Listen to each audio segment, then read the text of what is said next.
잠시 가만히 자신에 집중해 봅니다.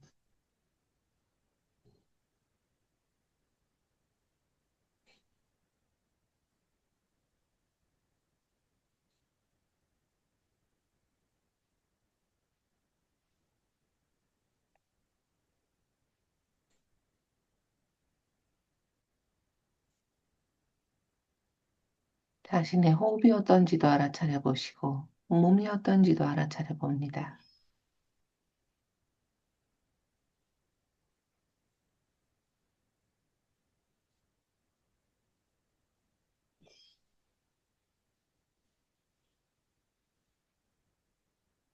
마음이 어떤지도 같이 살펴봅니다. 몸이든 마음이든 호흡이든 할 거 없이 자신에 집중하시면서 자신이 어떤 상태인지를 그저 들어봅니다.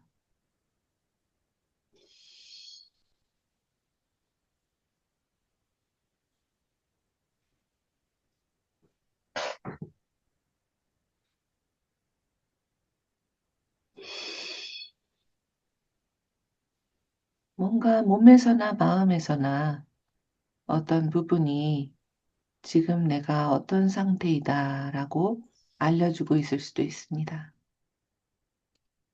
우리는 어떤 것도 사실 잘 모르고 있습니다. 그저 듣고 배워나가 봅니다. 알아나가 봅니다.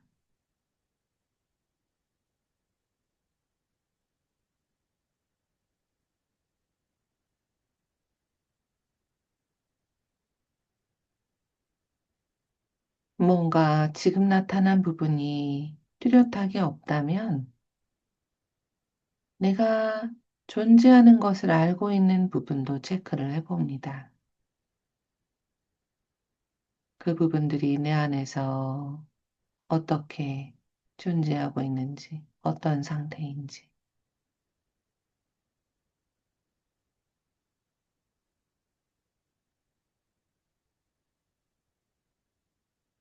뭔가 계획을 세우고 일을 하고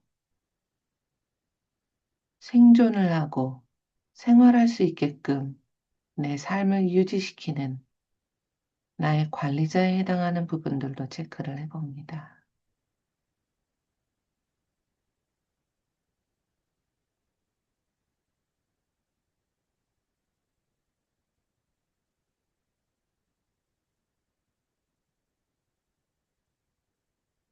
아마 하나 이상의 여러 관리자가 있겠지만 그 부분들이 내 안에서 어떻게 존재하고 있는지, 어떤 상태인지를 봅니다.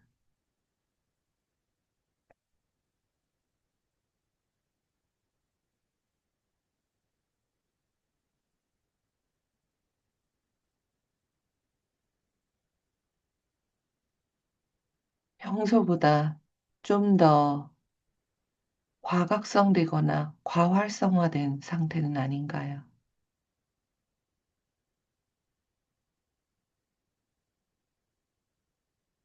아니면 뭔가 평소보다 더 줄어들었거나 덜 활성화된 상태는 아닌가요? 살펴봅니다.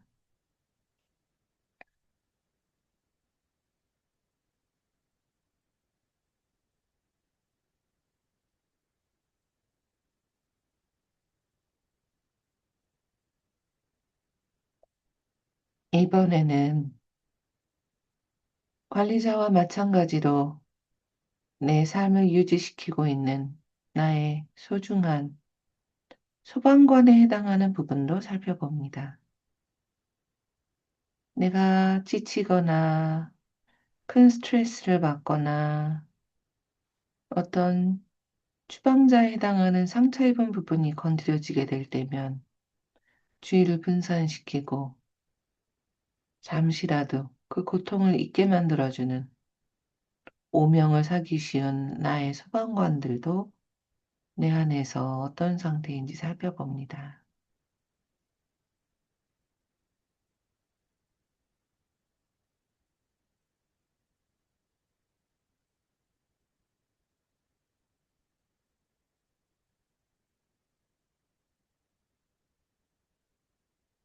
평상시보다 더 커지거나 과각성되거나 과활성화된 상태는 아닌지, 아니면 반대로 아주 줄어들었거나, 아니면 나타나지 않고 있는 상태는 아닌지 잠시 살펴봅니다.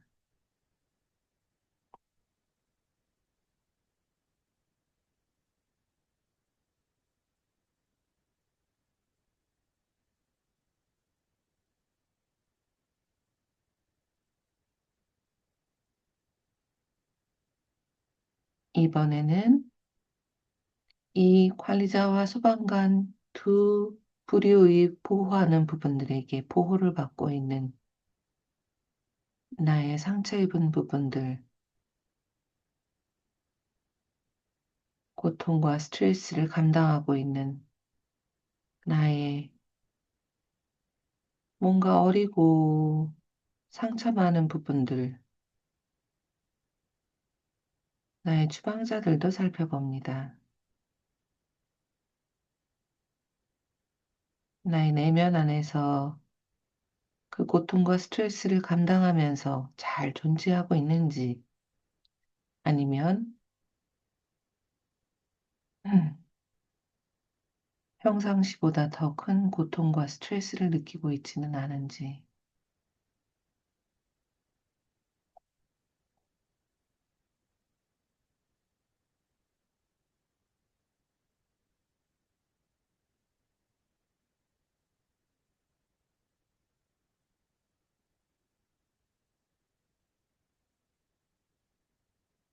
그 모든 부분들에게 관심과 주의를 나의 호흡으로 전해봅니다. 숨을 들이쉬고 난 후에 내쉴 때 그 내쉬는 숨을 통해서 나의 관심과 주의를 전해봅니다. 나의 호흡을 보내봅니다.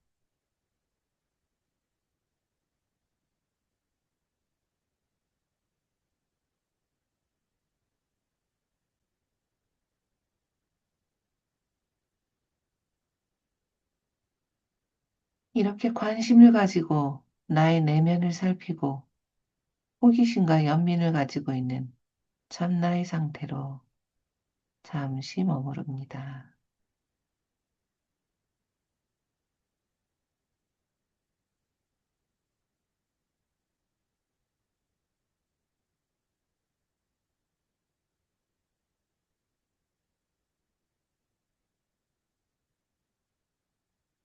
그 모든 부분들에게 나의 호흡을 전합니다.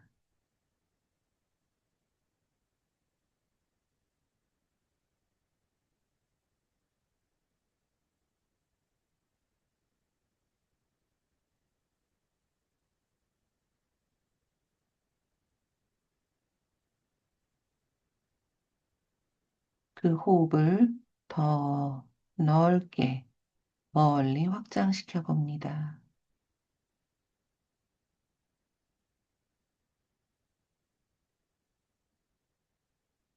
내가 만나고 있는 나의 내담자, 나의 가족들, 나의 친구들, 동료들, 알고 있는 사람들, 더 멀리, 더 멀리 확장시켜 봅니다.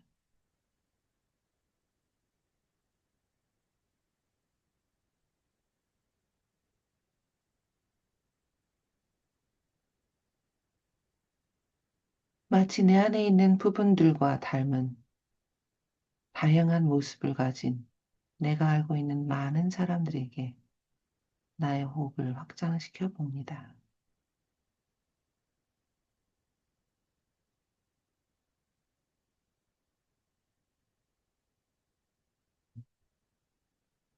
그들이 각자의 여정 속에서 각자의 참나와 부분을 가지고 평온하기를.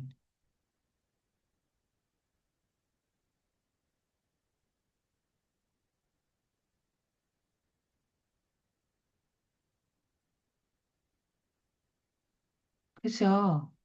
나의 호흡을 확장시키면서 그들의 평온을 비는 마음으로 그대로 나의 마음을 전해봅니다.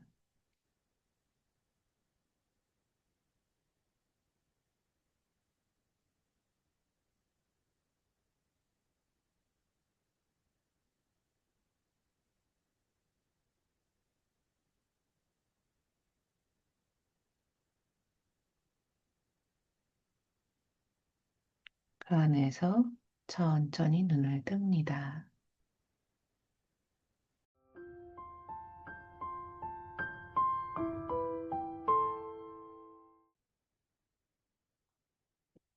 자, 한 주 잘 지내셨나요, 선생님들?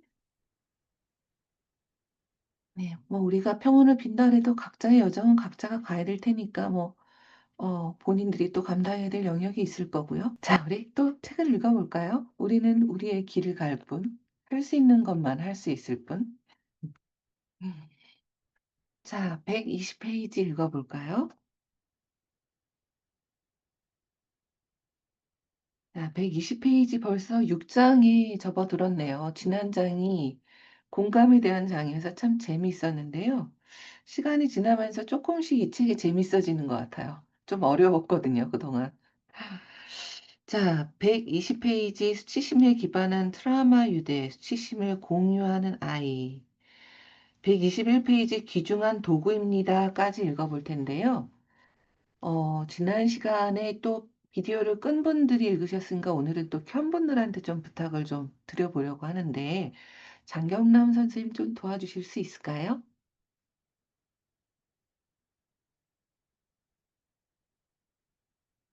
아이고, 네, 잘못 눌러가지고. 읽을까요? 네. 네, 읽겠습니다. 네. 수치심에 기반한 트라우마 우유대. 수치심을 공유하는 아이.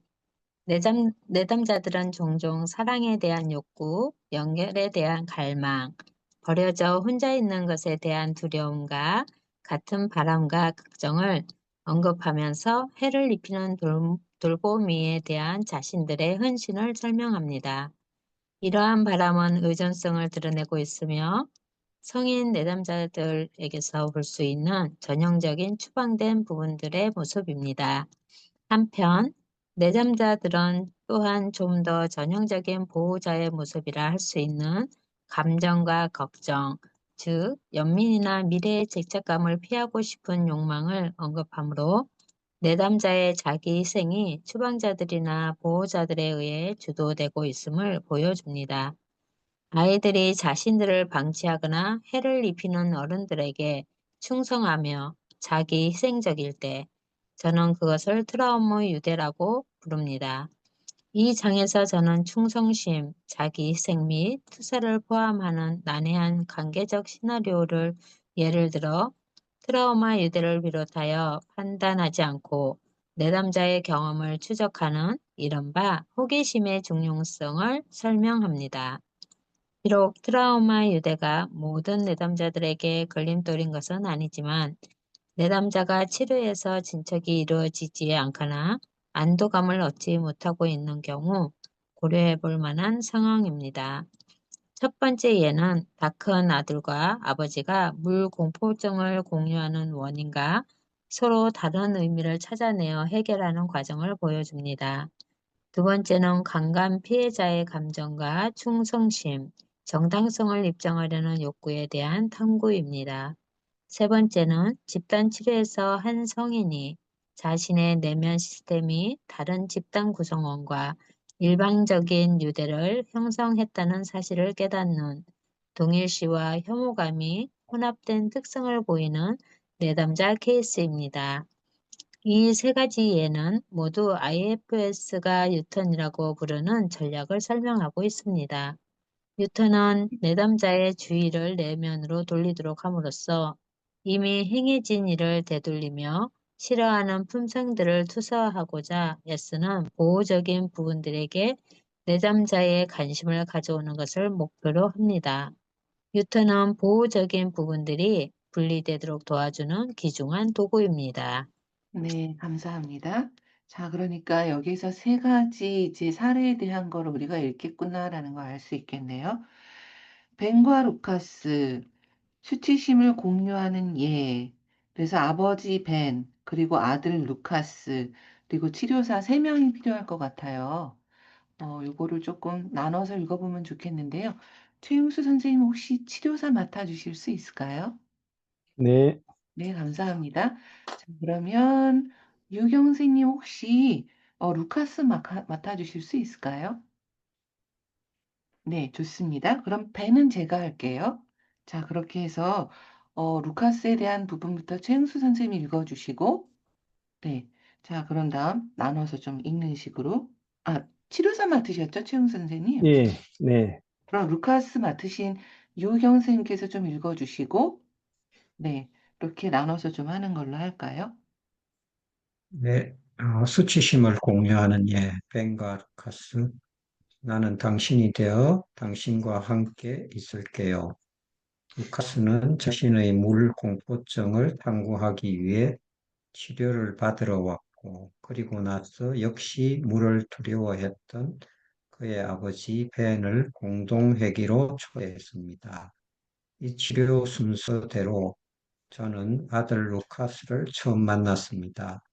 다음 예화에서 알 수 있듯이 루카스는 어른으로서 물공포증을 극복할 필요가 있다고 느꼈지만 그의 어린 보호자들은 아버지에 대한 충성심에서 그 공포증에 애착을 가지고 있었습니다. 루카스. 제 약혼녀가 수영을 좋아해서 물 문제를 극복해야겠다고 생각했어요. 당신의 가족 중에 물을 무서워하는 사람이 있나요? 아버지가 물을 무서워해요. 그 이유를 아세요? 어깨를 숙이며 어릴 적 이야기예요. 우리는 항상 사막으로 휴가를 갔어요.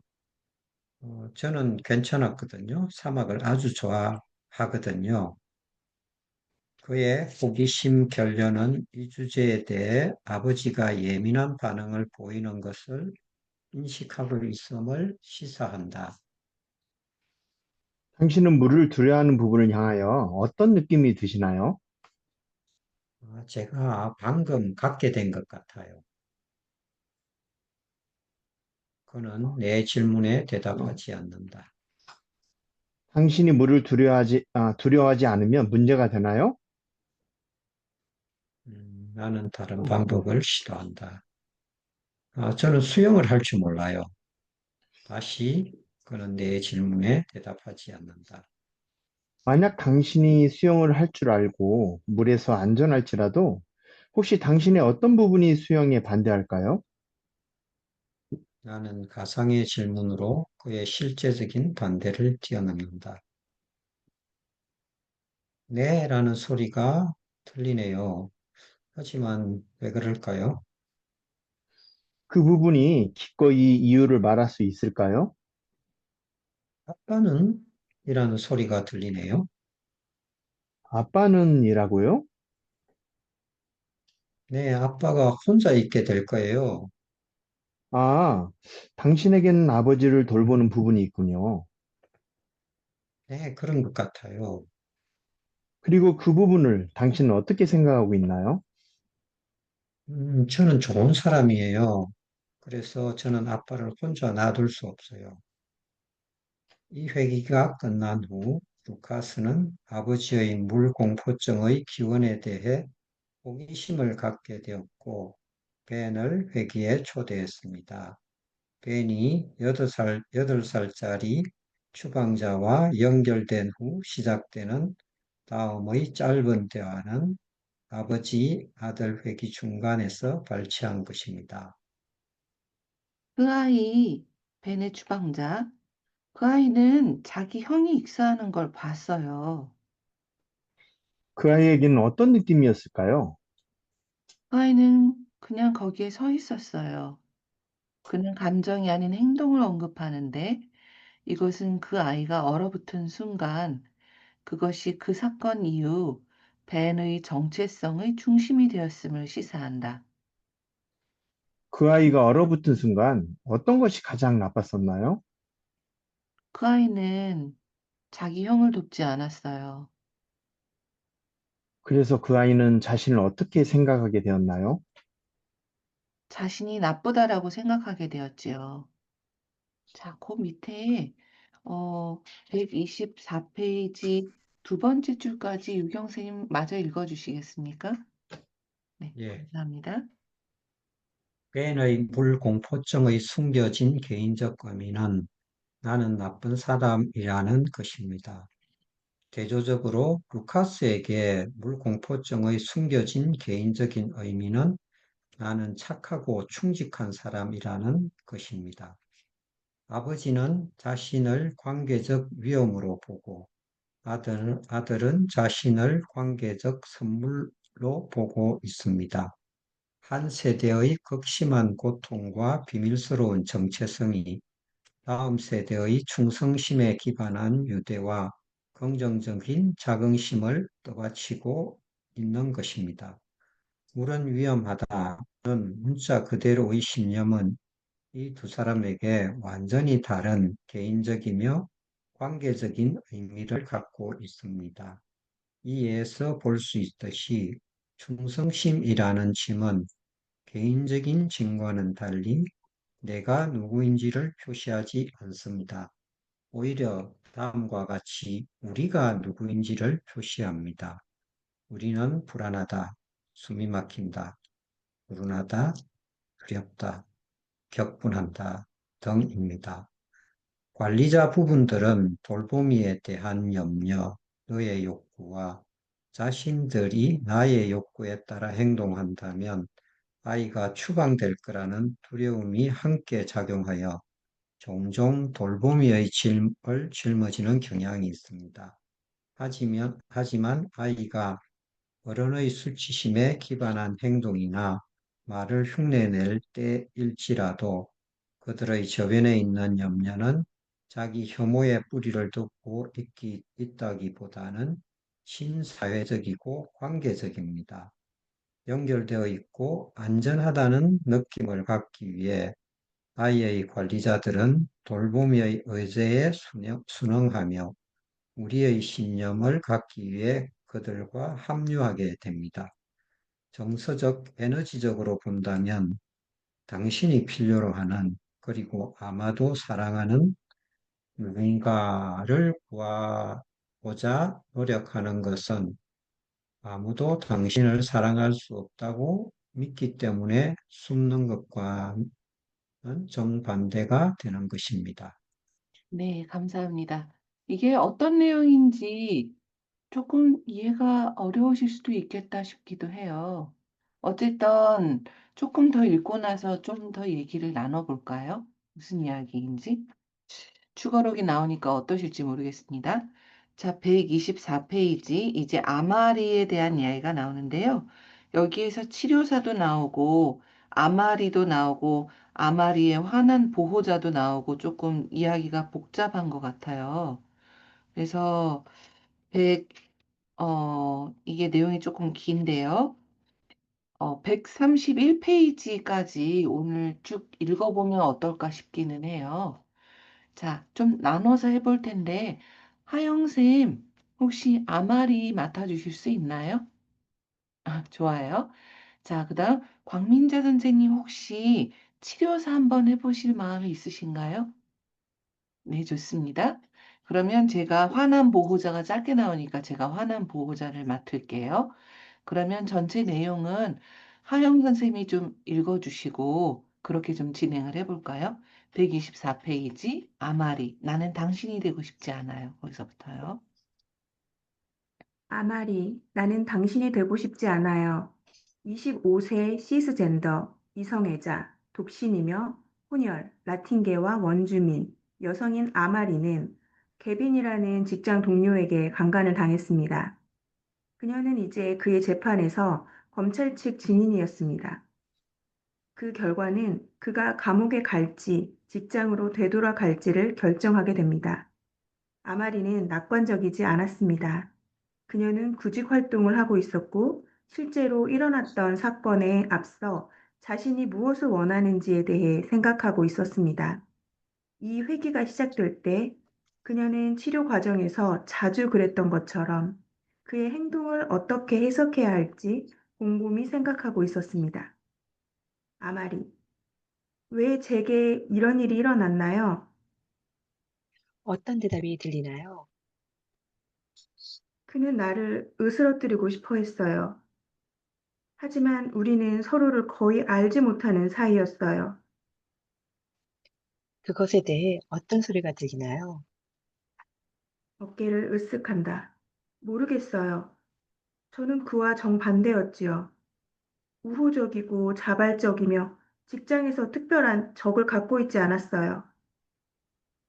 그러면 지금은요? 저는 이제 비자발적이고 신뢰할 수 없게 되었어요. 모두가 저를 회피해요. 그래서 지금은 제가 그 사람처럼 되었어요. 지금은 비자발적이고 신뢰할 수 없는 부분들이 당신을 도와준다면 좋아할까요? 유턴을 제안한다. 제가 보기에 그는 마치 사로잡힌 것 같았어요. 이제는 제가 사로잡힌 사람이 됐어요. 그녀는 내 질문을 그녀는, 무시한다. 내가 네, 그녀는 내 질문을 무시한다. 무엇에 사로잡혔나요?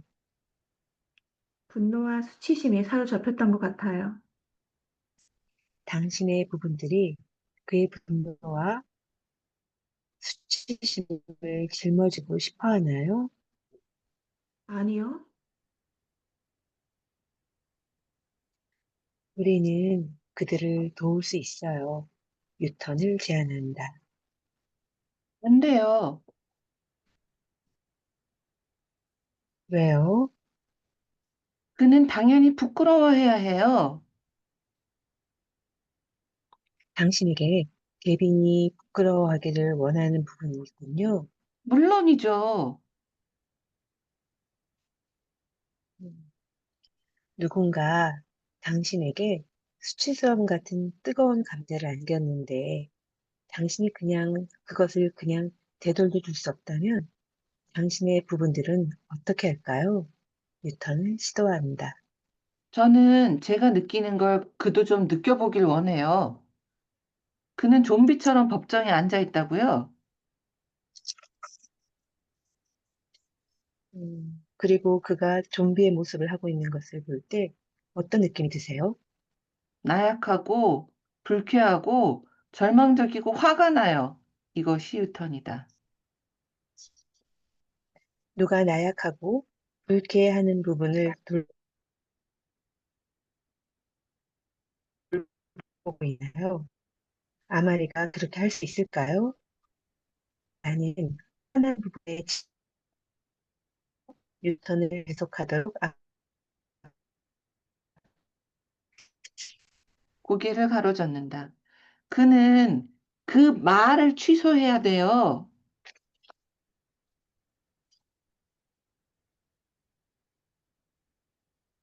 무슨 말을요? 제가 그런 강간을 당해도 마땅하다는 이야기를 한 걸요.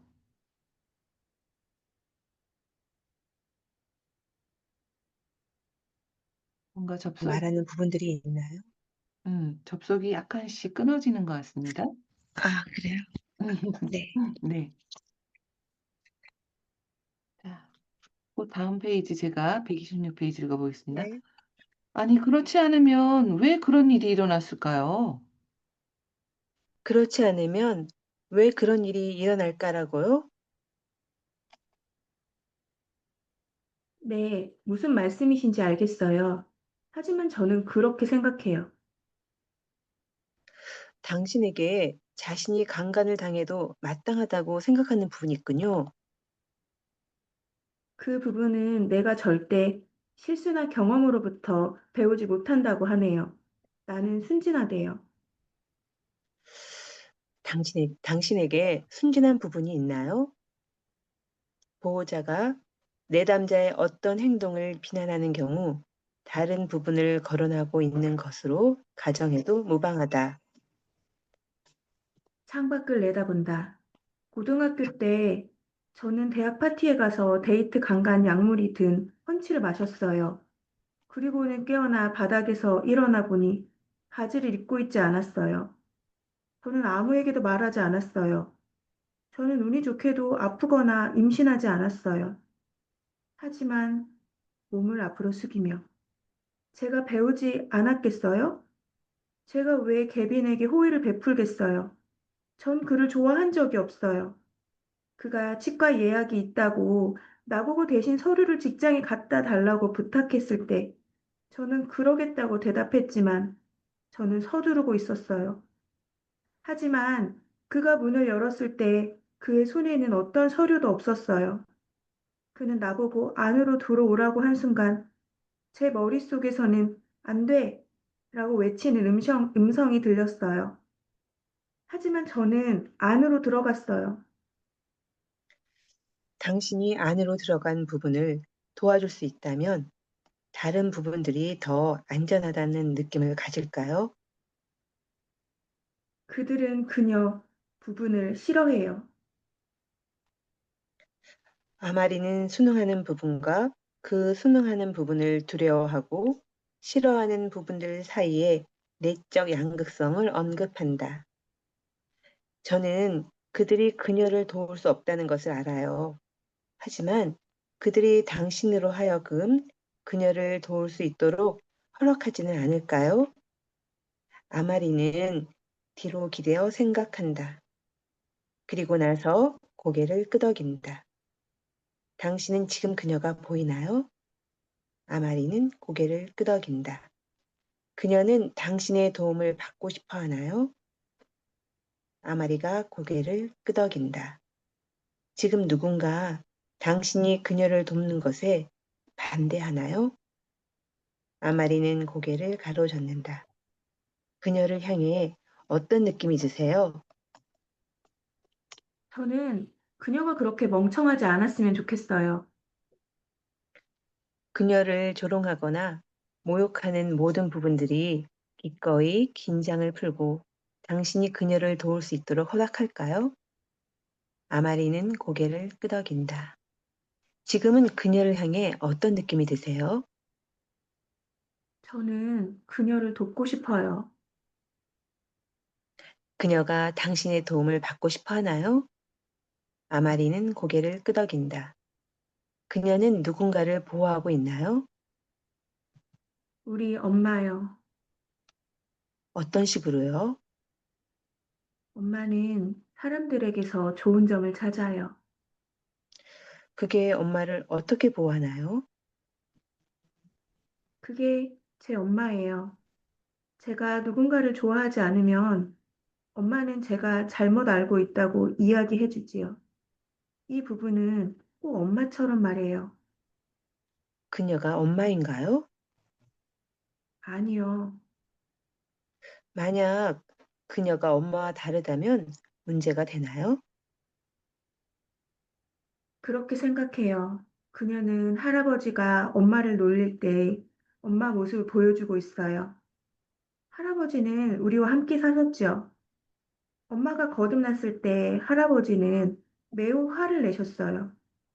할아버지가 놀렸을 때 엄마는 웃었지만 그것이 상처가 되었다는 것을 알 수 있었어요. 그래서 그 부분이 엄마를 할아버지로부터 보호하고 있나요? 아마리는 고개를 끄덕인다. 그녀는 몇 살인가요? 5살이요. 그렇군요. 모두가 아직도 기꺼이 당신이 그녀를 돕도록 허락하나요? 아마리는 고개를 끄덕인다. 일주일 후 아마리는 5살짜리 아이를 도왔고 다음 주에 그녀는 강간 재판에 대한 가족의 반응을 우려하는 내면 비판자들과 대화를 나눴습니다. 그들은 모두 내가 복수를 원한다고 생각해요. 제가 정말 원하는 것은 사면이에요. 당신이 재판을 받고 있는 것처럼 느껴지나요? 생각한다. 네, 밖에서뿐만 아니라 내면에서도요. 네, 당신에게 자신을 고발하는 내면 비판자들이 있지요. 네. 법정에 있는 사람들도 마찬가지고요. 그리고 우리 가족도 마찬가지예요. 재판은 끝나겠지만 우리 가족은 멈추지 않을 거예요. 어, 어떻게 아세요? 그들은 신앙심이 깊어요. 그래서요. 여자들에게 책임이 있대요. 그들은 그의 행동에 대해 당신을 비난하고 있나요? 아니요. 그들은 제 행동에 대해 저를 비난하고 있어요. 그렇군요. 당신의 부분들은 가족들이 불공평하다는 것에 동의할까요? 아마리는 고개를 끄덕인다. 다른 사람들이 당신을 나쁘게 대할 때 당신은 자신을 어떻게 대하나요? 아마리를 다시 유턴 방향으로 안내한다. 어떤 이들은 화를 내고 또 어떤 이들은 제가 더 이상 나쁜 여자가 되지 말라는 거예요. 하지만 정말로 이 시끄러운 부분이 개빈이 내 기분을 느껴보게 하라는 거예요. 어떤 것을요? 모욕감이요. 아, 당신의 부분들은 마음을 열고 그것에 대한 제 이야기를 들으려 할까요? 아마리는 고개를 끄덕인다. 좋아요. 당신에게는 개빈이 죄가 있다거나 그에게 이런 짓을 저지르기 전에 부끄러움을 느꼈던 부분이 있다는 것을 인정하게 할 힘이 없어요. 만약 당신이 어떻게든 그 결과를 얻고자 한다면 당신은 계속 좌절감과 분노에서 벗어날 수 없을 거예요. 당신의 부분들이 제가 말하는 것을 이해하나요? 뉴턴의 필요성을 명료하게 설명한다. 네. 하지만 그들이 슬퍼하네요. 그들이 기꺼이 당신을 만나려고 할까요? 아마리가 눈살을 찌푸린다.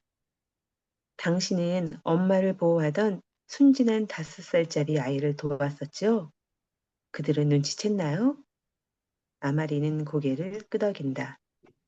그들이 개빈에게 상처받는 부분을 당신이 도와주도록 허락할까요? 허락을 구한다. 그들은 정의를 원해요. 제가 어떻게 그 문제를 도울 수 있나요? 그들이 정의에 초점을 맞출 때 상처받은 부분에게는 어떤 일이 일어나나요? 그녀는 숨어요. 그들이 이해하나요?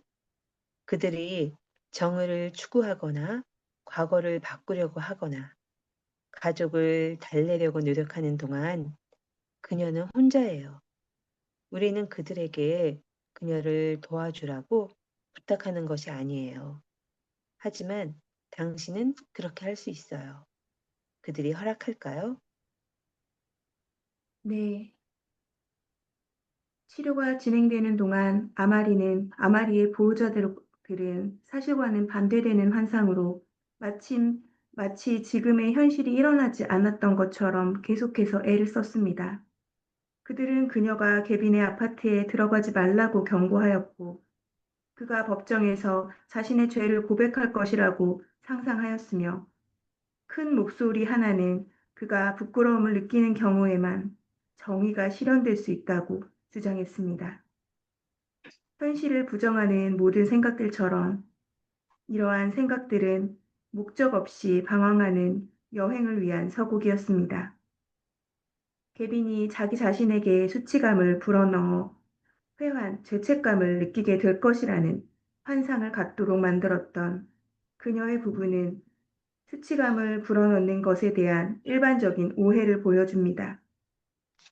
수치감 불어넣기가 분노에 제동을 걸지는 못합니다. 그것은 가속 페달이기 때문입니다.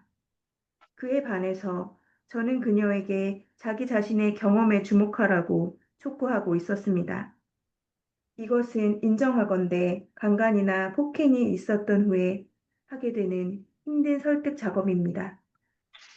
그러나 그것은 부분들이 분리될 경우 안도감으로 나아가는 길입니다. 비록 그녀가 개빈에게 부끄러움보다 적절하게는 죄책감을 느끼도록 강요할 수 없었지만 그녀는 개빈의 행동에 대한 책임과 그에 따르는 수치심으로부터 자신의 시스템을 해방시킬 수 있었습니다. 나쁜 일이 생기면 우리는 행동하거나 얼어붙습니다. 그 후에 우리는 우리의 감정을 알아차리고 생각하기 시작합니다. 우리는 묻고 질문에 답합니다. 너는 어떻게 그럴 수 있지? 너는 누구야? 그것이 흔한 질문입니다. 내가 왜? 아주 흔합니다. 추방자가 내가 왜? 라고 물으면 관리자들은 종종 왜냐면 이라고 대답하고 너는 너무 지나쳐 혹은 너는 너무 모자라 라고 요약될 수 있는 세부 사항으로 빈칸을 채웁니다. 만약 우리가 외부로부터 충분한 지지를 받거나 혹시라도 대담한 기지를 가지고 있다면 우리는 그 방향으로 가지 않을 수 있습니다. 회복력이 있는 사람들이라고 해서 위험에 직면한 상황에서 불가사의하게 두려움을 갖지 않는 것이 아니며 모욕이 취약한 부분을 건드려도 상처를 받지 않는 것이 아닙니다. 그들은 나쁜 경험으로부터 해를 가져오는 결론을 끌어내지 않습니다. 상호작용이 정서적 유대를 끊어놓을 수 있지만 의미는 경험보다 오래가는 짐들을 만들어냅니다.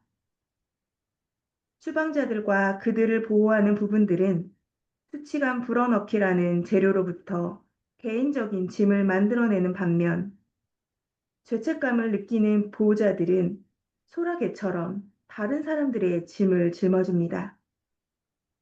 엄마에 공감하며 엄마와 동일시하였고 따지지 않을 뿐만 아니라 다른 부분들이 더 나은 판단을 할지라도 엄마를 신뢰하기로 한 어린 부분 때문에 아미리는 이러한 트라우마에 취약하였습니다. 하지만 제가 강간에 관한 경고를 하지 않는다면 저는 직무유기를 하는 것입니다.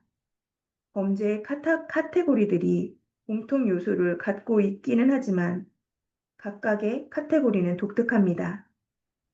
여자들은 모르는 남자들에 의해서 길에서 거의 모르는 남자들이 아파트에서 또는 친밀한 관계에 있는 사람에 의해 집에서 공격받을 수 있습니다. 저는 아마리의 경험을 바탕으로 일반화하려는 것이 아닙니다. 오히려 저는 지금까지 치료에 중요한 두 가지 점을 설명했습니다.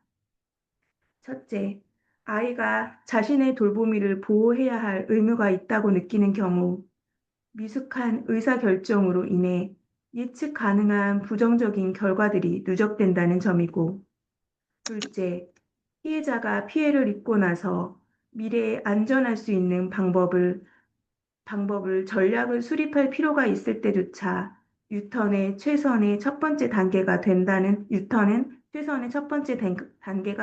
점입니다.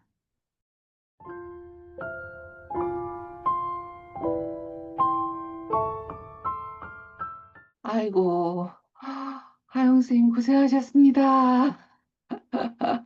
너무너무 잘 읽어주셔서, 두 개의 케이스가 나와 있는데 쉽지 않죠? 근데 결론이 두 번째 케이스가, 그녀라고 자꾸 계속 번역이 나와서, 이게 도대체 잘 받아들여지고 계실까? 그들, 그녀, 그렇게 계속 아마리의 케이스에서 번역이 나왔잖아요. 근데 그녀가 누구인가요? 그녀 126페이지 하단에 막 엄청 나오죠. 뭐, 그녀를 싫어해요. 그녀를 도울 수 없다는 걸 알아요. 그녀가 보이나요? 그녀 한 20번은 나오는 것 같은데 결국 그녀가 127페이지에 보면 누구라고 밝혀지나요? 엄마처럼 사람들에게서 좋은 점을 찾는 정말 순수한 부분인 거죠. 그래서 그 남자가 들어오라고 치과 기록을 가지고 들어오라고 그 나쁜 누구였나요? 갑자기 그 남자 생각이 안 나네요. 하여튼 동료가 그렇게 얘기를 했을 때 어, 치과 진료 기록을 가지고서 그냥 들어간 거죠. 그래서 강간을 당했는데 그런 강간을 당한 상처 입은 부분, 그리고 사람들에게서 좋은 점을 찾고 좋게 계속 받아들이고 그런 부분이 엄마와 이제 비슷하게. 근데 그게 알고 보니까 엄마의 어떤 돌보미를 보호를 해야 된다. 엄마를 보호해야 된다는 의무가 있었다. 그래서 그런 의무가 있다라고 느끼고 있는 부분이었고, 그러다 보니까 자꾸 미숙한 의사결정을 해서 뭔가 부정적인 결과들을 초래하게 됐다라는 거죠. 그게 131페이지 첫 번째 줄에 나오는 이야기죠. 자신의 돌봄이, 여기서는 엄마가 되겠죠. 그러니까 상처가 있는데도 불구하고 엄마를 내가 뭔가 이해하고 받아들여야 돼. 자꾸 뭔가를 보호해야 돼. 라고 느끼게 되면 그런 것들이 생겨나게 된다라는 거고, 그리고 이러한 트라우마 사건이 있게 되면 정말 많은 부분들이 활성화되는 게 당연하죠. 어떨 때는 왜 그랬을까 생각했다가, 비난도 했다가, 화도 났다가, 다 잊어버리고 싶다가, 온갖 것이 올라오잖아요. 그러니까 계속 그들이라고 하는 부분들이 활성화되죠. 한 그들은 잊어버려 라고 하고, 한 부분은 용서해 라고 하고, 한 부분은 똑같이 수치심을 느끼게끔 복수해 라고 하고 막 온갖 것이 지금 활성화됐잖아요. 근데 그렇게 외부적으로 자꾸 눈을 돌리기보다는 내 안으로 자꾸 눈을 돌려서 내가 상처받은 부분을 접촉하고 미래에 어떻게 할 것인가라는 걸 계획을 수립할 수 있게 유턴을 하는 게 필요하다. 그게 131페이지 두 번째 줄 이야기죠. 자, 이거 추가로글 읽으시면서 조금 이게 이해가 되셨을까 어떨까 잘 모르겠어요. 저도 좀 이해가 안 되는 부분도 있고요. 번역이 왜 이렇게 됐을까라고 느껴지는 부분도 조금 있기도 하고 어떠신가요? 이야기를 좀 나눠볼까요?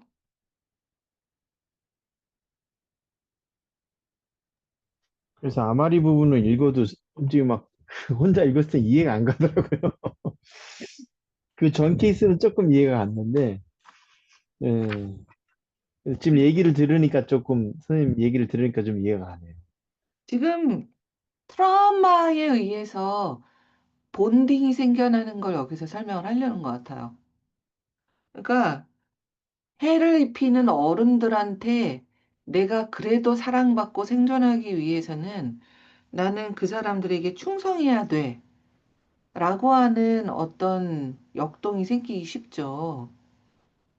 그게 120페이지에 나와 있는 처음 서론인 것 같거든요. 거기 중간에 보면 트라우마 유대라고 나오잖아요. 자신을 방치하거나 해를 입히는 어른들한테 충성하고 자기 희생적인 모습을 보일 때.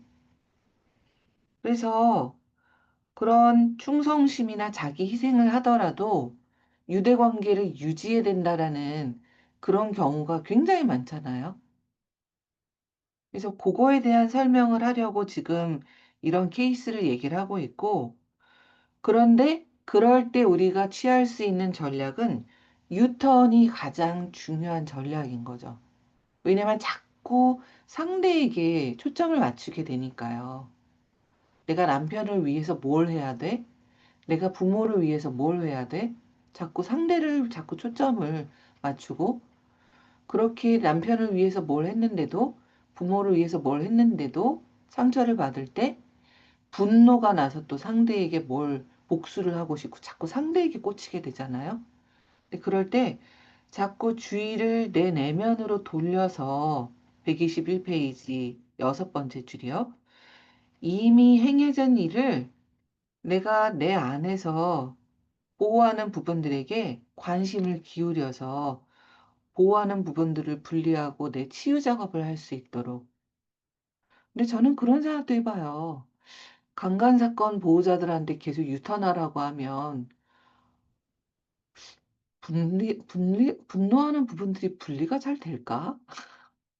여기서는 추가오록이 엄청 쉽게 분리가 착착착 일어나잖아요. 근데 일단 너무 화가 나. 그리고 너무 복수하고 싶어. 막 그런 부분들이 막 나를 압도하고 있는데 이게 쉽게 분리가 될까? 그래서 그럴 때는 IFS에서 말하는 직접 접근이라고 하는 게 많이 필요할 수 있죠. 내담자 이야기.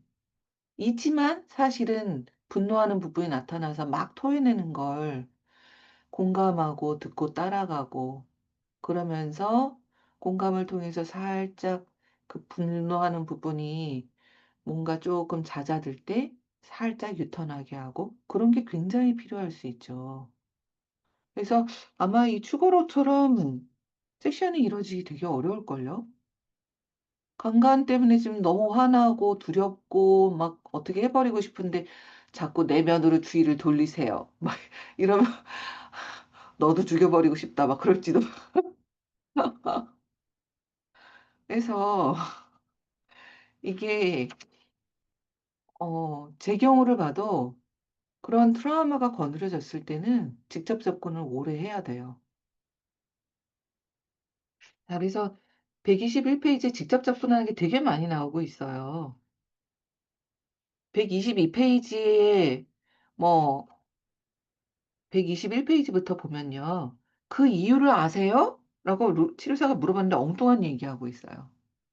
그러니까 지금 뭔가 참나 상태가 아니구나 라고 알 수 있고 그 다음 페이지에 그 물을 두려워하는 부분을 향해서 어떤 느낌이 드시나요? 참나 에너지를 체크했는데 또 엉뚱한 대답하고 있어요. 제가 지금 밖에 갖게 된 것 같아요. 참나 상태가 아니구나. 그러니까 또 다음 질문을 하거든요. 물을 두려워하지 않으면 어떤 문제가 있나요? 지금 두려움에 대해서 물어보는 직접 접근을 한 거예요. 물을 두려워하는 부분에게 직접 접근을 한 거예요. 그런데 또 다른 질문을 하고 있어요. 저는 수영을 할 줄 몰라요. 답을 하고 있어요. 그러니까 계속 엉뚱한 답을 하고 있거든요. 그러니까 또 다른 질문을 하죠. 수영을 할 줄 알고 물에서 안전하더라도 혹시 수영에 반대하는 어떤 다른 부분이 있나요? 요거를 번역을 수영에 반대하는 어떤 다른 부분이 있나요로 번역을 했으면 조금 더 쉬웠을 것 같아요. 혹시 당신의 어떤 부분이 수영에 반대할까요? 라고 하면 뭔가 닫힌 질문 같잖아요. 근데 그게 아니라 혹시 수영에 반대하는 어떤 다른 부분이 있나요? 라고 이제 물어보는 게 더 자연스러울 거예요. 자, 그렇게 어떤 다른 부분이 있는지를 체크를 하도록 하면 그거에 조금 더 접촉하기가 쉽죠. 그랬더니 이건 역시 직접 접근의 질문이거든요. 그랬더니 네 라는 소리가 들리네요 라고 그 반대하는 부분과 접촉이 된 거예요. 그래서 반대하는 소리가 들리는데 왜지? 라고 할 때 그 부분이 좀 이유를 말해 줄 수 있을까요? 그랬더니 아빠는 어떻게 해? 충성심을 느끼는 부분이 있는 거죠. 아빠에 대한 충성심. 그래서 아빠는이라고 말하는 부분이 있네요. 그 부분이 뭐라고 하나요? 뭐 이렇게 물어봤을 거예요. 그랬더니 아빠가 혼자 있게 될 거야 라고 해요. 이게 다 직접 접근인 거죠. 그랬더니 당신에게 아빠를 걱정하는, 아빠를 돌보려는 부분이 있나 봐요. 있군요. 라기보다는 있나 봐요. 이렇게 조금 저는 뭔가 추정하고 물어볼 것 같아요. 있네요. 이렇게 얘기를 하면 조금 단정적이잖아요. 그랬더니 그런 것 같아요. 그렇군요. 그 부분이 당신에 대해서는 어떻게 생각하고 있나요? 저는 좋은 사람이라고 해요. 아빠를 혼자 놔둘 수 없다고 해요. 여기서 보면 아빠에 대한 게 그래서 직접 접근으로 지금 다 나오는 거죠. 그러니까 이렇게 트라우마가 접촉이 되면 직접 접근으로 해야 될 때가 많은 거죠. 자, 그래서 아빠를 초대해서 그 다음에 이제 벤 아빠에 대한 회개가 나오죠. 근데 아빠가 형이 빠져 죽는 것을 본 거예요. 근데 아무것도 못하고 그냥 서 있었다는 것 같아요. 그러면서 죄책감을 느끼게 된 거죠. 그래서 아빠의 8살짜리 추방자, 형이 빠져 죽는 걸 도와줄 수 없었던 그 아이에 대한 회귀를 했고, 그래서 그 아이가 형이 빠져 죽는 거를 본 게 그냥 서 있기만 하고 어떤 것도 할 수 없는 무력한 상태였던 거죠. 그러니까 그게 어떤 그 후에 이 아빠가 살아가면서 어떤 상황이 생길 때 반응하는 행동 양식이 되게 쉬운 거죠. 어떤 힘든 일이 생기면 얼어붙어서 어떤 것도 할 수 없고 무력하게 돼버리고. 그러면 보통 아빠가 어른이 그렇게 무력하게 되면, 그렇게 역기능적으로 되면 그 아이들은 어떤 모습을 갖게 되나요? 아빠가 그렇게 어떤 일이 생겼는데 어른 역할을 못해. 무기력하게 그냥 얼어붙어서 있어. 그러면 그 아빠의 아이들이 대신 어른 역할을 하게 되는 거죠. 이해되시죠? 왜냐, 아빠가 아빠 역할을 못하는데 아이들은 살아남아야 되잖아요. 그러니까 아빠 대신 루카스가 이 아빠를 보호하기 시작하게 된 거죠. 상황이 짐작이 되시나요? 이 정체성이 아빠가 이렇게 무력하고 얼어붙은 정체성을 갖게 되니까 벤의 아들인 루카스가 아빠를 돌보고 충성심을 느끼는 그런 부분이 생겨나기 쉬웠다라는 거죠. 그러니까 아빠가 이렇게 얼어붙어서 이 8살짜리 아이에 의해서 압도되고 죄책감을 느끼고 자신이 나쁘다라고 하고 있을 때 123페이지 추고록 밑에요. 똑같은 물공포증을 가졌지만 루카스는 의미가 다른 거예요. 경험에 대한 의미가 다른 거죠. 그러니까 사실 이 책에서 얘기하고 있는 저는 가장 중심적인 게 경험에서 어떤 의미를 갖는 부분이 생겨났냐라는 거인 것 같아요. 경험은 똑같을 수 있잖아요. 강간을 당했어. 에이, 씨발. 에이. 이러고서 넘어가는 사람도 있을 거고, 어떤 사람은 내가 너무너무 잘못했어. 라고 의미를 부여하는 사람도 있을 거 아니에요? 그러니까 이게 어떤 의미를 부여하는 부분의 정체성으로 자리 잡느냐에 따라서 완전히 달라지는 거죠. 근데 벤에 있어서는 물공포증이 물에 뛰어들지 못했단 말이에요. 형을 구하지 못했단 말이에요. 근데 그 물공포증의 의미가 나는 나쁜 사람이다라고 정체성이 받아들여진 거죠. 그런데 루카스는 똑같은 물공포증인데 이게 나한테 받아들여진 의미는 어? 내가 수영을 할 줄 알게 되면 아빠는 어떻게 해? 아빠는 혼자 있게 되잖아. 아빠를 내가 도와야 되는데. 그러니까 나는 아빠를 도와야 되고 나는 착하고 아빠에게 충성하는 사람이어야 돼. 라고 의미 부여가 된 거죠. 그래서 여기에서 말하는 게 똑같은 경험이지만 이게 어떤 의미 부여를 하는 부분이 생겨나느냐, 어떤 부분으로 이게 의미 부여가 되느냐에 따라서 달라진다라는 의미인 거죠. 그래서 마찬가지로 아마리도 똑같은 거예요. 이게 그냥 강간을 당한 거에 대해서 넘어가는 게 아니라 의무 부여를 내가 뭔가 사람을 너무 많이 믿었어. 내가 미숙했어. 자꾸 그렇게 되니까 이제 수치심이 점점 더 생겨나고 그거에 의해서 또 다른 부분들도 더 작동이 되는 상황인 거죠. 시간이 거의 다 돼서 어떻게 할까 좀 생각이 드는데요. 이거 읽으시고 어떤 마음들이 드시나요?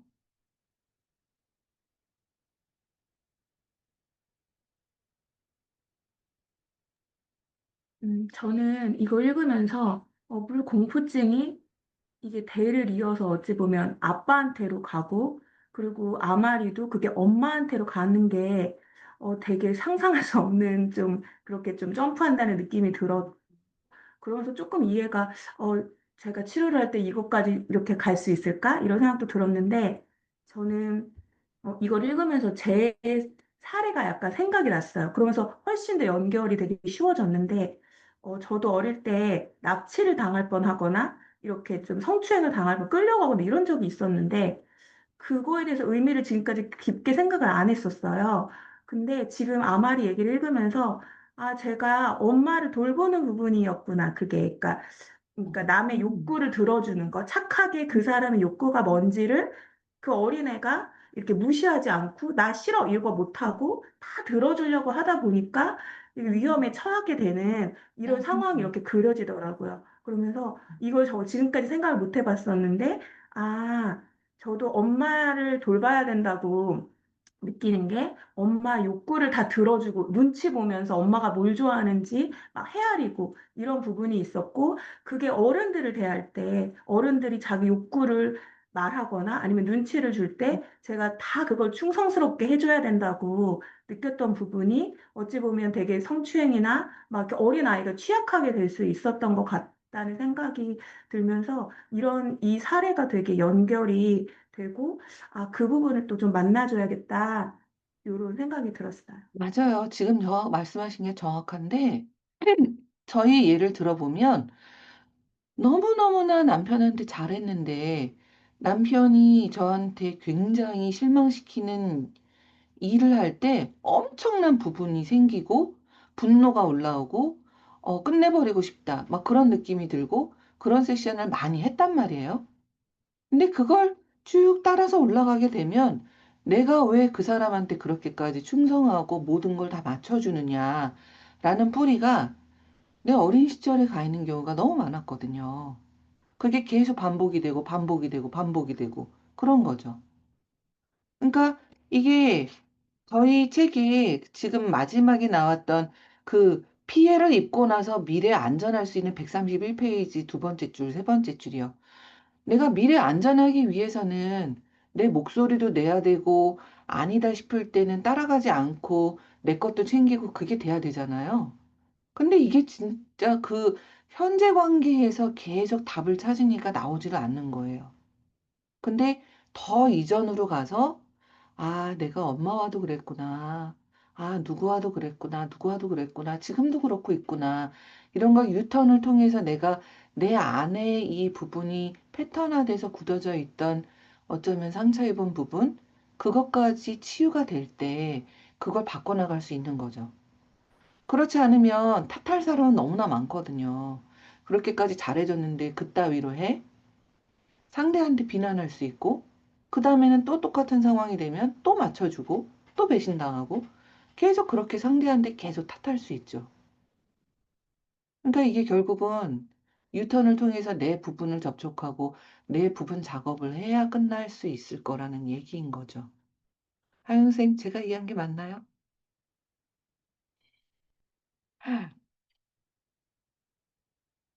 네.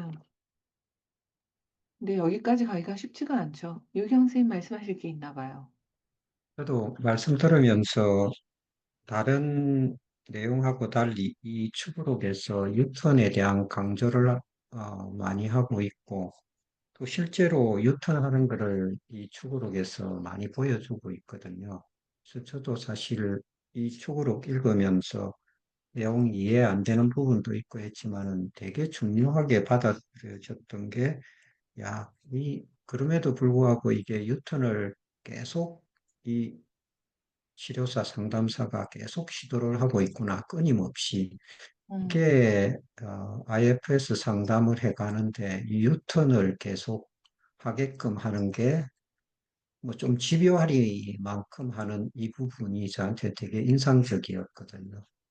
예, 그게 되게 뭐 제가 오늘 느낀 거라면 느꼈고, 또 하나는 이 파트 디텍터, 이 파트 감지기를 끊임없이 이렇게 내담자 혹은 자기 자신에 대한 거 세워가지고 계속 어떤 파트가 지금 움직이고 있구나 하는 거에 대한 중요성도 덧붙여 이렇게 한번 느껴볼 수 있었던 그런 내용이었던 것 같습니다. 예, 네. 이상입니다. 말씀하신 게 저는 마음에 와닿고, 근데 실제 세션을 해보면 유턴을 할 때 거칠지 않게 부드럽게 자신 안으로 돌아갈 수 있게끔 하는 데는 상당한 노하우가 필요한 것 같아요. 이 책에 나오는 것처럼 모르죠. 이거는 그냥 글로 읽는 거니까 뉘앙스가 어떨지 모르잖아요. 당신에게 순진한 부분이 있나요? 이러는지 아니면 당신에게도 순진한 부분이 있나요? 뭐 이러는지 모르잖아요. 근데 우리가 읽은 것처럼 이게 딱딱하게 하면 그 다음에 세션에 안 올지도 몰라요. 아니, 나는 지금 강간다 해갖고 지금 힘들어 죽겠는데 무슨 자꾸 내면에서 무슨 뭐시기? 뭐 이럴지도 몰라요. 어, 근데 이런 것도 있는 것 같습니다. 사실 저희가 뭐 이제 하면 이렇게 유턴을 하게끔 하는데 처음부터 잘하기는 되게 어려울 것 같습니다. 손 선생님 말씀하시는 것까지 경비해서 하면 얼마나 좋겠습니까만 눈물을 좀 흘려야 되고 하면서 부닥쳐가지고 조금 코피도 흘려야 되고 그러기 때문에 아마 저는 사실 이거를 조금 회피하는 쪽이어가지고 저는 한번 도전해보고 싶다 하는 쪽을 오늘 인상 깊게 느꼈던 부분인 것 같고요. 그래서 아마 어, 조금 하고자 하는 마음은 가져야 될 필요가 있지 않을까. 그럼에도 불구하고 그런 마음이 좀 들었습니다. 제가 얼마 전에 상담학교 학위 연수회를 진행을 했었는데 거기에서 제가 마지막에 보여주려고 했던 게 저의 세션 비디오였거든요. 저를 치료해 주시는 치료사가 저를 어떻게 했는지. 근데 틀질 못했어요. 시간이 부족해서.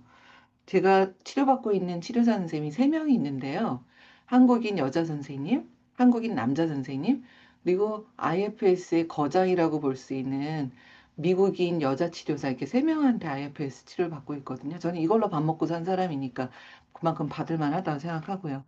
근데 그 IFS 거장 선생님인 K 가드너라는 분한테 제가 남편한테 화났을 때 그분이 어떻게 하셨는지를 보여드리려고 했거든요.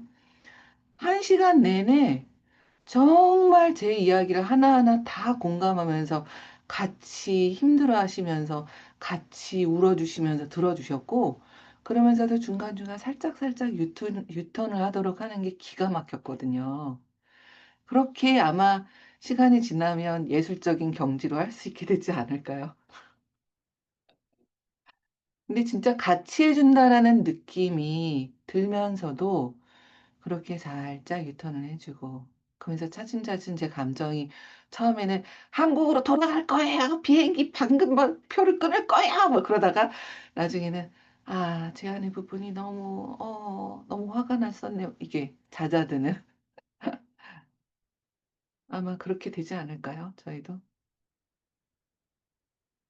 희망을 가지고 또 계속 공부를 하고 읽어보자. 자, 시간이 지나가는데 다른 분들은 어떠신가요? 오늘 읽으면서 더 절망스러웠다 그러실지도 모르겠다.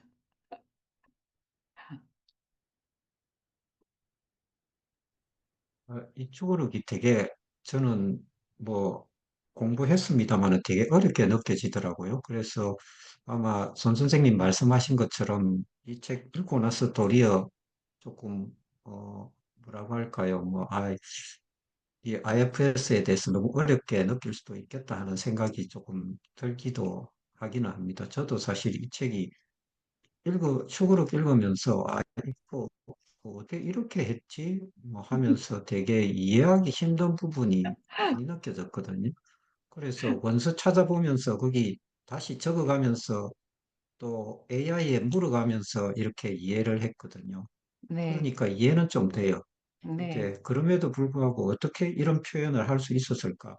또 영어하고 한글의 차이는 어떤 의미일까? 이런 거 많이 이렇게 생각나게 하는 부분이어가지고요. 아마 조금 어렵게 느꼈을 수도 있을 것 같은데, 손 선생님 말씀하신 것처럼 언젠가는 이게 너무 쉽게 느껴질 수 있는 그날이 오지 않을까 하는 그런 기대를 하면서 꾸준하게 해나가면 좋을 것 같습니다. 그럼에도 불구하고 저는 이 책이 조금씩 지나가면서 아, 이런 의도로 썼구나. 그래서 이런 걸 얘기하려고 했구나라는 게 조금 더 이해가 되긴 하는 것 같아요. 그리고 또 저는 어떤 생각이 드냐면 저희 책에서 어, 제가 오늘 인상 깊었던 부분 중에 하나가 123페이지 밑에서 한 3분의 1 정도인데요. 우리라는 것, 그리고 나라는 거에 대한 이야기를 하잖아요. 근데 저는 미국에 있으니까 더 그런 걸 더 느끼는 것 같기도 한데, 한국 사람들이 항상 이야기하는 건, 우리 집, 우리 남편, 뭐 이렇게 얘기하잖아요. 우리에 대한 걸 얘기를 많이 하잖아요. 나라고 얘기하고, 뭐 나의 남편, 이렇게 얘기하지 않잖아요. 그런 걸 보면, 진짜 한국 사회가 이런 충성심, belonging이라고 하는 어떤 소속감, 그걸 굉장히 강요하고 중요하게 생각하는, 나쁘다라는 뜻은 아닌데요. 그런 사회구나라는 느낌이 들고, 그런 만큼 어떻게 보면 그런 소속감을 느껴야 되는 충성, 대물림된 것, 공동체적인 것, 그런 거에 대한 것이 많을 수밖에 없구나라는 생각을 좀 하게 돼요. 그래서 어쩌면 이 트라우마 본딩이라고 말하는 트라우마 유대가 진짜 빈번한 사회일지도 몰라요. 우리가 남이가 뭐 이런 거 있잖아요. 가족에서도 그렇고 학교나 사회에서도 우리가 남이가 그러면서 그런 충성심이나 또는 우리가 뭔가를 같이 해야 된다라는 것이 같이 작동하고 있는 사회겠다라는 생각이 좀 들기도 했어요. 그런 면에서 어쩌면 IFS가 더 도울 수 있는 게 많을지도 몰라요. 그런 걸 조금 더 디테일하게 보는 틀을 분명히 가지고 있고 도와나가는 방식도 분명히 있거든요. 그래서 흥미롭지만 좀 어렵기도 하고. 자, 이제 마칠 시간인 것 같은데 끝내기 전에 나는 이 말은 꼭 하고 싶다 하시는 분 있으신가요?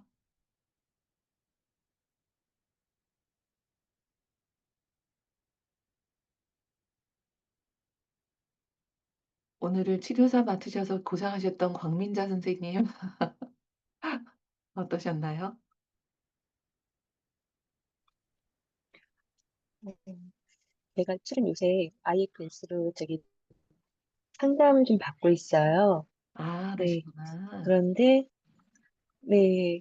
근데 하면서 그냥 이야기를 그냥 쭉 하고 그냥 상담 받는다는 것보다 그냥 제 이야기를 그냥 한다라고 그 느낌을 받으면서 상담을 마치고, 회기를 마치고 오는데, 그러면서 제게 되게 편안해지는, 그리고 저 안에 있는 어떤 그런 부분들을 좀 만나게 되면서, 어, 이게 근데 막상 저는 하면서 뭔가 좀 변화되는 그런 느낌이 되게 편해지는데 막상 학교에서 학생들한테 하려고 하면 너무 어려운 거예요. 네, 그래서, 아, 지금 이제 공부하면서 오늘도 지금 아마리 내용 따라가면서 읽으면서도 아까 선생님 말씀하신 것처럼 이 말을 어투를 어떻게 하냐에 따라서 그 내담자가 받아들이는 느낌이 달라질 거고 상담자가 접촉해지는 부분이 다르기 때문에 그랬을 때 오히려 더 그 아마리가 그 안에 있는 파트들을 만나는 게 더 편해지지 않았을까.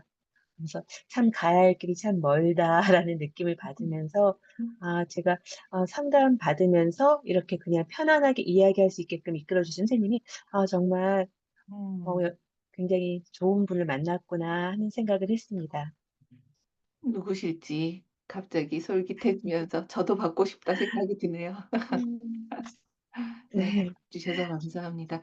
아마 직접 접근하셨을 것 네, 같기는 해요. 그래서 IFS 치료를 할 때 이렇게 내면에 들어가서 하는 방식도 있지만 그냥 치료사가 그 내담자에게 나타난 부분과 직접 대화를 하면서 작업을 하는 경우도 많이 있거든요. 그러니까 일반적으로 보는 심리 상담과 별로 다르게 보이지 않지만 치료사는 이 사람에게 어떤 부분이 나타났구나, 내가 뭘 하고 있구나라는 걸 컨셉을 갖고 있어요. 그렇게만 하셔도 되고 또 학교에 계신다고 하니까 아마 학생들은 다 직접 접근하셔야 될걸요. 그리고 직접 접근하시고 또 도구를 사용해서 분리하도록 하는 외연화하기를 사용하셔야 될 거예요. 네. 자, 어쨌든 여기까지 하고 우리 오늘 끝낼까요? 자, 다음 시간에 131페이지부터 루이자부터 또 읽겠네요. 다음 시간에 뵙겠습니다, 선생님들.